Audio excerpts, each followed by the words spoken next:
Il faut cependant relever que malgré les progrès réalisés, des efforts importants sont encore à faire et beaucoup de chemin reste à parcourir. En effet, comme souligné lors du CM par son Excellence le président Bassirou Diomaye Faye,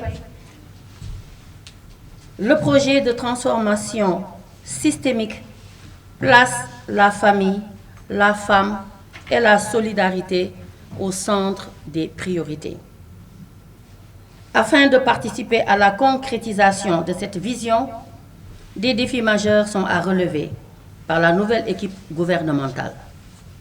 Il s'agira notamment de l'élaboration et de la mise en œuvre d'une vraie politique familiale, centrée sur la protection et la promotion de la femme et de l'enfant à travers un cadre légal et réglementaire conforme aux aspirations du peuple sénégalais, mais respectueux de nos engagements internationaux. Il faut aussi mettre en place un système sanitaire et une protection sociale plus efficace, plus efficient et à moindre coût par, entre autres, le développement d'un financement de la santé endogène et innovant. Nous intensifierons les efforts de protection sociale contre le risque financier lié à la maladie à travers l'assurance maladie et l'assistance médicale. Avec la couverture sanitaire universelle qui sera désormais une réalité tangible, l'accent sera davantage mis sur la prévention.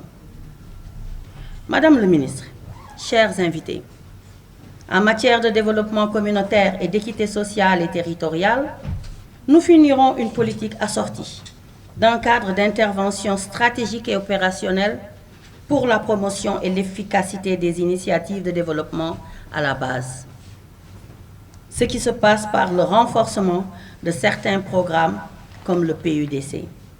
Toutefois, l'approche sera innovée par le lancement d'un projet unifié de cartographie et d'orientation des infrastructures socio-économiques de base pour l'ensemble des acteurs qui interviennent dans le développement local afin d'assurer une rationalisation et une harmonisation des interventions à la base.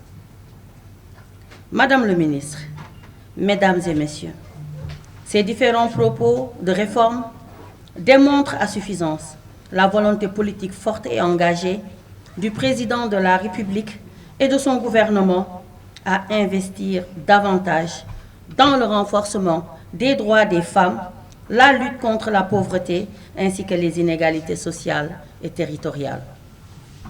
Aussi, dans le cadre de la mise en œuvre du projet au sein de notre département, nous aurons à cœur de consolider les acquis obtenus de haute lutte de valeureuses femmes et d'hommes à qui nous rendons hommage.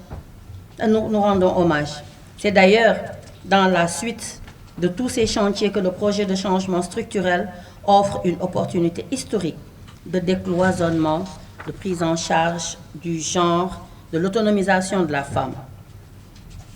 À cette réflexion constructive, nous invitons toutes les femmes. Ils sont autant des défis à relever et leur mise en œuvre demande une conjugaison des efforts de tout un chacun. Et je vous tends la main pour ça.